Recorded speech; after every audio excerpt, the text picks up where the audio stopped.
Pushpa 2 cinema పేరు చెప్పగానే రికార్డులే గుర్తొస్తాయి. ఎందుకంటే థియేటర్స్ లో రిలీజ్ అయి ఏకంగా 1800 కోట్ల మేర వసూళ్లు సాధించి హైయెస్ట్ గ్రాసర్ మూవీస్ లో ఒకటిగా నిలవగా, తర్వాత ఓటీటీలోకి వచ్చిన తర్వాత కూడా ఇక్కడ అక్కడ అనే తేడా లేకుండా కొన్ని వారాల పాటు టాప్ ట్రెండింగ్ లో కొనసాగింది.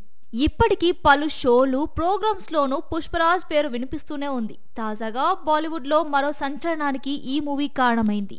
తొలుత థియేటర్స్ లో, తర్వాత ఓటీటీలో అదిరిపోయే రెస్పాన్స్ అందుకున్న పుష్ప 2 ఇప్పుడు బుల్లితెరపై కూడా రికార్డు క్రియేట్ చేసింది. ఈ సినిమా హిందీ వర్షన్ ఇటీవలే టీవీలో టెలికాస్ట్ కాగా ఏకంగా దేశవ్యాప్తంగా 5.1 టీఆర్పీ వచ్చిందట.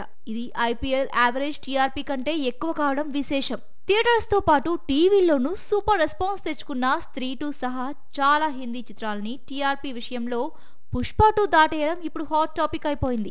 అలానే 5.4 కోట్ల హిందీ జనాలు ఈ సినిమాను చూసినట్లు తాజాగా సోషల్ మీడియాలో వైరల్ అవుతుంది.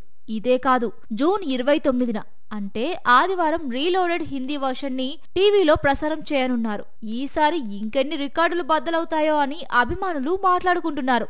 ఇదంతా చూస్తుంటే ఇప్పట్లో కాకపోయినా సరే కొన్నాళ్ళ తర్వాత అయినా సరే పుష్ప 3 తీయడం గ్యారంటీ. ఎందుకంటే పుష్ప అంటే సినిమా పేరు కాదు, నార్త్ లో అదో బ్రాండ్ అయిపోయింది. బన్నీ విషయానికి వస్తే ప్రస్తుతం అట్లీ దర్శకత్వంలో ఓ సినిమా చేస్తున్నాడు. ఇందులో సూపర్ హీరో తరహా పాత్రలో కనిపించబోతున్నాడు. ఇదివరకే దీపికా పదుకొనేని హీరోయిన్ గా ప్రకటించగా, మృణాల్ చాన్వి కపూర్ కూడా ఈ మూవీలో ఉన్నారని టాక్ వినిపిస్తోంది. కొన్ని రోజుల క్రితం ఓ చోట మాట్లాడిన డైరెక్టర్ అట్లీ దేశంలోనే ఇది ఖరీదైన చిత్రమని చెప్పుకొచ్చాడు.